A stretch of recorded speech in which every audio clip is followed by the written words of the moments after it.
नमस्कार दोस्तों, welcome back to IAS saga history of India नाम की लेक्चर सीरीज़ में आज हमारा 5वां लेक्चर है। पिछले लेक्चर में हमने वैदिक एज के बारे में डिस्कस किया था। इस लेक्चर में हम महाजनपदा पीरियड और हेटेरोडॉक्स सेक्ट्स के बारे में डिस्कस करेंगे। तो चलिए शुरू करते हैं। सबसे पहले हम महाजनपदा एज के बारे में डिस्कस करेंगे, उसके कुछ बेसिक फीचर्स के बारे में देखेंगे और जो 16 महाजनपद का जन्म हुआ 600 बीसी से लेकर 400 बीसी के बीच में, उनके बारे में भी देखेंगे। सबसे पहले हम देखते हैं कि महाजनपदा पीरियड के क्या इम्पोर्टेंट फीचर्स थे।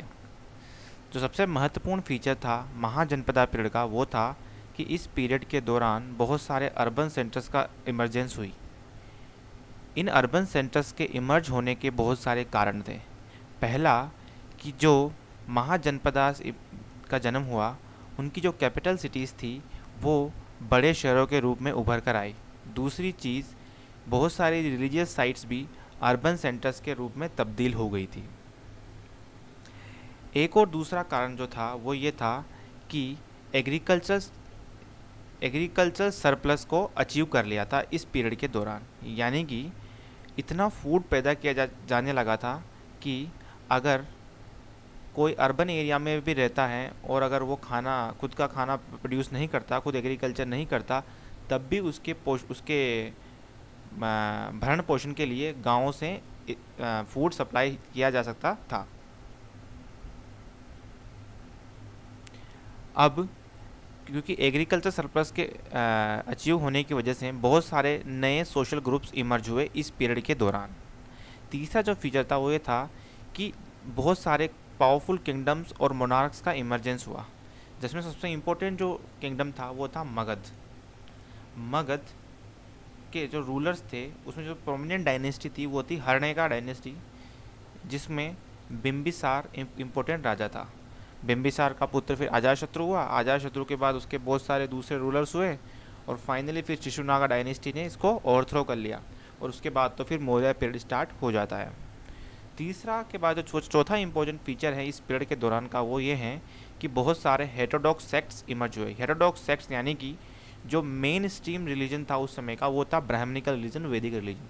उसको चैलेंज करने के लिए बहुत सारे हेटेरोडॉक्स उसको चैलेंज करने वाले सेक्ट्स इमर्ज हुए, जैसे कि आजीविकास, बुद्धिज़्म, जैनिज़्म एट्सेट्रा। इसके अलावा चारवाकास भी एक इम्पोर्टेंट सेक्ट था जिसको हम आगे देखेंगे इन हेटेरोडॉक्स सेक्ट्स के बारे में। एक और इम्पोर्टेंट फीचर था कि इस दौरान बहुत सारे गण संघास इमर्ज हुए। अब गण संघास क्या है? ये बेसिकली ओलिगैरिकी से, यानी कि बहुत सारे ट्राइबल ग्रुप्स मिलके एक साथ आते हैं और एक संघ बनाते हैं और वो संघ उन सारे किंगडम्स को, जो छोटे छोटे ट्राइबल ग्रुप्स थे, उनका एक सेंट्रलाइज किंगडम के रूप में उभर के आता है। नेक्स्ट जो फीचर था वो था कि इस दौरान फर्स्ट टाइम इंडियन सब कॉन्टिनेंट में किसी भी प्रकार की कॉइन्स इशू की गई, और जो फर्स्ट टाइप की जो कॉइन्स इशू की गई थी वो थी पंच मार्क्ड कॉइन्स। कॉइनिस्ट के बारे में हम अलग से एक लेक्चर में डिस्कस करेंगे आने वाले समय में। जो बेसिकली इस टाइम पे सिल्वर और कॉपर की कॉइन्स इशू की गई थी, और जो कॉइन्स थी उनको सतमाणा और शर्पणा, ये इंपॉर्टेंट टर्म्स हैं कॉइन्स का जो इस समय पे यूज़ किए जाते थे कॉइन्स के लिए। अगला जो फीचर है इस पीरियड का वो था कि ट्रेड एंड कॉमर्स इस समय बहुत ही हाई लेवल पे फ्लरिश हो रहा था। ट्रेड एंड कॉमर्स के इमरजेंस होने का कारण था कि एक तो पहली बात थी अर्बन सेंटर्स डेवलप हो गए, दूसरी चीज़ एग्रीकल्चर सरप्लस की वजह से भी ट्रेड एंड कॉमर्स को बूस्ट मिला, और तीसरी चीज़ कॉइन्स की वजह से, कॉइन्स एक इम्पोर्टेंट रोल प्ले किया कॉइनेज ने ट्रेड एंड कॉमर्स को बूस्ट करने के लिए। इस समय कुछ न्यू सोशल एलिट्स और न्यू सोशल इकोनॉमिक क्लासेस का जन्म हुआ, जैसे कि सेठी और गृहपति। अब सेठी और गृहपति क्या होते हैं इसको हम आगे डिस्कस करेंगे। इस पीरियड के लिए हमें जो हमारे पास जो सोर्सेस ऑफ इंफॉर्मेशन है उसमें बेसिकली सबसे पहले आता है बुद्धिस्ट त्रिपिताकाश। जो बुद्धिस्ट रिलीजियस टेक्स्ट है उसमें जो उनका जो तीन पिताकाश है, सुत्त पिताक, विनय पिताक, अभिधम पिताक और जातकाश, ये इंपॉर्टेंट सोर्स हैं। इन टेक्स्ट के बारे में हम बुद्धिज़्म को जब पढ़ेंगे तब डिस्कस करेंगे। जो बुद्धिस्ट टेक्स्ट है अंगुत्तर निकाय और जो भगवती जैना टेक्स्ट है भगवती सूत्रा, वो हमें जो 16 महाजनपद हैं उनके बारे में इंफॉर्मेशन देता है। इसके अलावा जो धर्मशास्त्र और उपनिषद तो लिखे ही जा रहे थे इस दौरान भी। अब हम बात कर लेते हैं जो 16 महाजनपदा इस पीरियड के दौरान जिनका जन्म हुआ। बेसिकली जो जनपद थे वैदिक एज के, लेटर वैदिक एज के, वो धीरे धीरे बढ़ते गए, उनकी साइज़ बढ़ती गई और बहुत सारे ट्राइबल ग्रुप्स एक साथ आए और उन्होंने महाजनपदास का बेसिकली इस्टेब्लिश किया। मतलब जनपद में तो केवल एक ट्राइब हुआ करती थी, पर महाजनपदात में एक ही महाजनपद में बहुत सारी ट्राइब रहा करती थी, उस परंतु एक डोमिनेंट ट्राइब हुआ करती थी। समझ रहे हो महाजनपद और जनपद में क्या अंतर है? तो यही मेन अंतर है। अब हम देख लेते हैं कि महाजनपद कौन कौन से थे, उनकी क्या कैपिटल्स थी। उसके लिए इस मैप में हम देखते हैं, इसके लिए जूम कर लेता हूँ मैं। इसमें जो सबसे इम्पोर्टेंट जो महाजनपद था वो था मगध। अब से मगध थी, उसकी राजधानी थी राजगृह। उसके अलावा अंग था, उसकी राजधानी थी चंपा। वृज्जी थी जो कि एक गणसंघ था, उसकी राजधानी थी वैशाली। उसके अलावा मल्ल, वो भी एक गणसंघ था, उसकी राजधानी थी कुशीनगरा। कौशल, जहाँ से श्री राम जहाँ से बिलोंग करते थे, उसकी राजधानी थी श्रावस्ती। और दूसरा जो इम्पोर्टेंट सेंटर था उसका वो था अयोध्या। उसके अलावा चौथा जो महाजनपद था वो काशी, उसकी कैपिटल थी वाराणसी। उसके बाद चलते हैं हम वत्सा। वत्सा की राजधानी थी कौशाम्बी। सुरसेना था, उसकी राजधानी थी मथुरा। सुरसेना से कौन बिलोंग करता था? श्री कृष्णा। उसके बाद पांचाल, जिससे द्रौपदी जहाँ की रहने वाली थी, उसकी राजधानी थी अहिच्छत्र। उसके बाद जो मेन जो कुरुक्षेत्र वाला एरिया है जहाँ पर कुरु ट्राइब का डोमिनेंस था, उसकी राजधानी थी हस्तिनापुर और दूसरा इंपॉर्टेंट सेंटर था इंद्रप्रस्थ। उसके बाद राजस्थान में जयपुर वाले एरिया में जो ट्राइब थी, जो डोमिनेंट महाजनपद था वो था मत्स्या, उसकी राजधानी थी विराटनगर। अगर हम नॉर्थ में चलते हैं तो नॉर्थ वेस्ट में दो इम्पोर्टेंट महाजनपद थे। पहला था कंबोज, जिसकी राजधानी थी कपिशी, और दूसरा था गांधार, जिसकी मेन जो राजधानी थी वो तक्षशिला और इम्पोर्टेंट सेंटर था पुष्कलावती। उसके बाद हम मध्य प्रदेश वाले एरिया में एक तो अवंती महाजनपद था, जिसकी राजधानी उज्जैनी थी, और माहिष्मती वाली बाहुबली वाला माहिष्मती। उसके बाद इधर चेडी थी, जिसकी राजधानी थी त्रिपुरी। साउथ में यानी कि डेक्कन एरिया में एक इम्पोर्टेंट जो महाजनपद था वो था अस्माका, जिसकी राजधानी थी पोडी पुडेनपुरा या पट्टन भी बोलते हैं इसको। तो इस तरीके से ये हमने महाजनपद के बारे में देख लिया। चलते हैं आगे। अब हम बात करते हैं कि कौन कौन से न्यू सोशल इकोनॉमिक ग्रुप्स इस पीरियड के दौरान जिनका जन्म हुआ उनके बारे में। पहला जो इम्पोर्टेंट जो टर्म आती है सोशल इकोनॉमिक ग्रुप की वो थी गृहपति। गृहपति बेसिकली विलेज एरिया में कोई भी एक व्यक्ति होता था जिसको जो लैंड पर जिसका ओनरशिप होती थी, और वो एक master of the individual house holder था। मतलब पर्टिकुलर हाउस का मास्टर होता था, घर का मालिक, और उसके वो लैंड का भी ओनरशिप उसके पास होती थी। बेसिकली गृहपति विलेज एरिया का वेल्दी प्रॉपर्टी ओनर होता था। वहीं एक दूसरी टर्म आती है सेठी। सेठी बेसिकली गृहपति जैसा ही है, परंतु इसमें जो मेन डिफरेंस है वो है कि गृहपति जो था उसका लैंड पे ओनरशिप होती थी, और सेठी जो होता था वो बिजनेसमैन होता था, जो कि mainly trade and money lending में इन्वॉल्व रहता था। सेठी और गृहपति में जो इम्पोर्टेंट डिफरेंस है वो है कि गृहपति विलेज एरिया का व्यक्ति हुआ करता था और सेठी अर्बन एरिया का व्यक्ति हुआ करता था। बहुत सारे जो उस समय के टेक्स्ट हैं उसमें सेठी गृहपति टर्म्स का भी यूज़ होता है। अब ये सेठी गृहपति क्या है? ये बेसिकली सेठी और गृहपति का मिक्सचर है, यानी कि ऐसा व्यक्ति जिसका रूरल में गांव में भी बेस हो और शहर में भी बेस हो, और वो लैंड में भी उसकी ओनरशिप हो और वो बिजनेस में भी इन्वॉल्वमेंट उसका हो। तो ये बेसिकली ये तीन इंपॉर्टेंट टर्म्स हैं। इसमें यूपीएससी डायरेक्टली हो सकता है Grihapati in ancient India refer to, 4 option दे देगा, या फिर Setthi in ancient India was refer to, ऐसे। तो ये बेसिकली आपको ये याद होना चाहिए, इंपॉर्टेंट टर्म्स हैं। अब हम बात कर लेते हैं कि दो जो इम्पोर्टेंट एंशियंट टाइम में पथास हुआ करते थे ट्रेड रूट्स, उसके बारे में।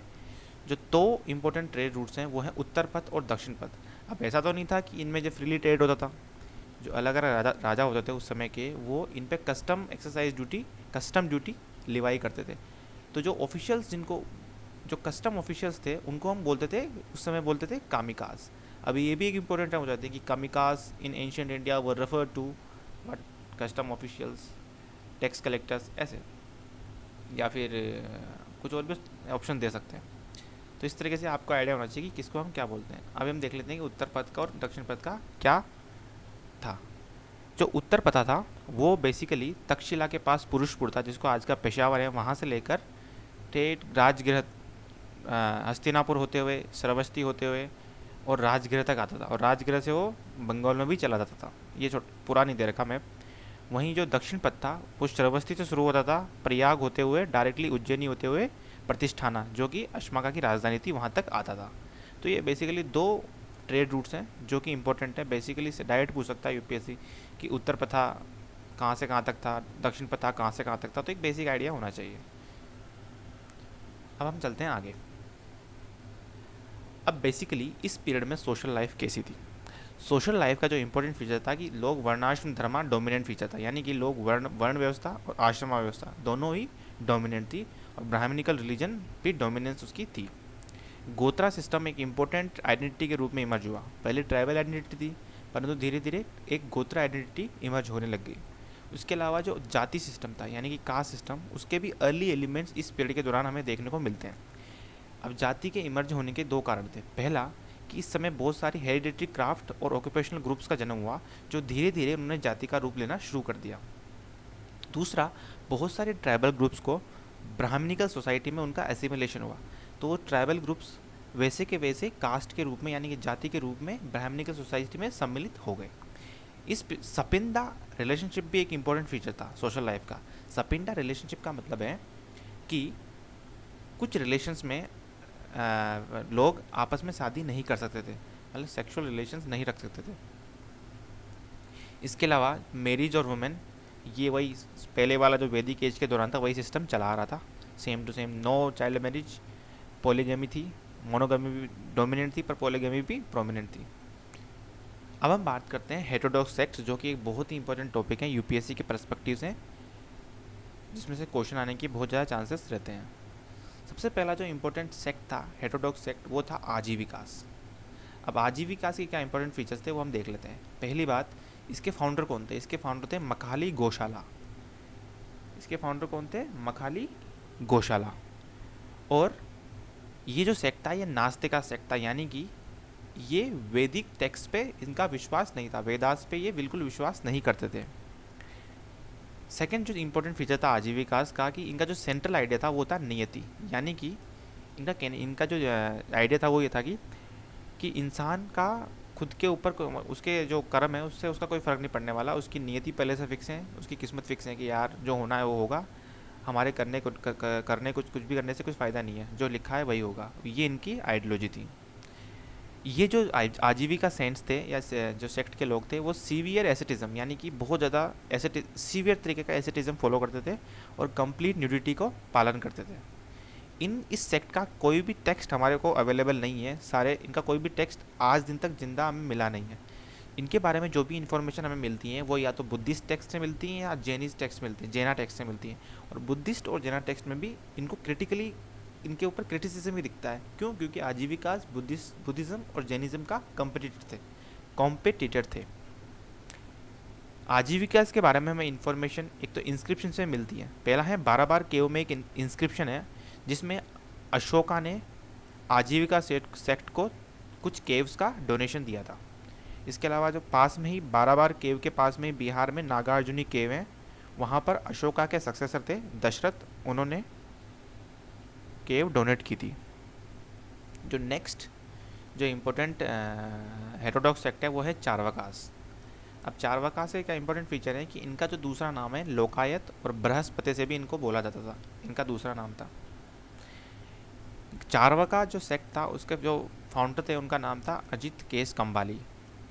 ये जो सेक्ट था ये नास्तिक भी था और एथिस्ट भी था। एथिस्ट का मतलब है कि ये भगवान को नहीं मानते थे, और नास्तिका का मतलब है कि ये वेदास को भी नहीं मानते थे। नास्तिक का मतलब ये नहीं है कि भगवान को नहीं मानते, नास्तिक का मतलब है कि वो वेदास को नहीं मानते थे। इन्होंने जो आइडियाज़ थे eternal soul, rebirth, laws of karma के जो कॉन्सेप्ट था उन सबको इन्होंने रिजेक्ट कर दिया। पुण्य पाप पुण्य कॉन्सेप्ट को भी इन्होंने रिजेक्ट कर दिया। इनका जो बेसिक सेंट्रल आइडिया था कि जो भी हम सेंस से अपने सेंसेस से ह्यूमन सेंसेस से 5 सेंसेस हैं जिसको परसीव करते हैं वही सत्य हैं, उसके अलावा कुछ भी सत्य नहीं है। ये एक्सेसिव प्लेजर में फोकस बिलीव करते थे।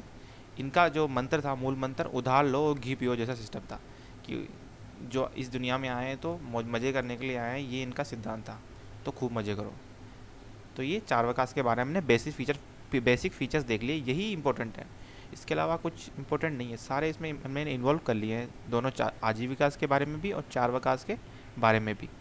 इसके अलावा जो बहुत और भी जो हेटेरोडॉक्स सेक्ट थे, उनमें एक जैनिज़्म आता है और बुद्धिज़्म आता है। अब जैनिज़्म बुद्धिज़्म अपने आप में बहुत ही इंपॉर्टेंट टॉपिक्स हैं, तो इनको हम नेक्स्ट लेक्चर में डिस्कस करेंगे।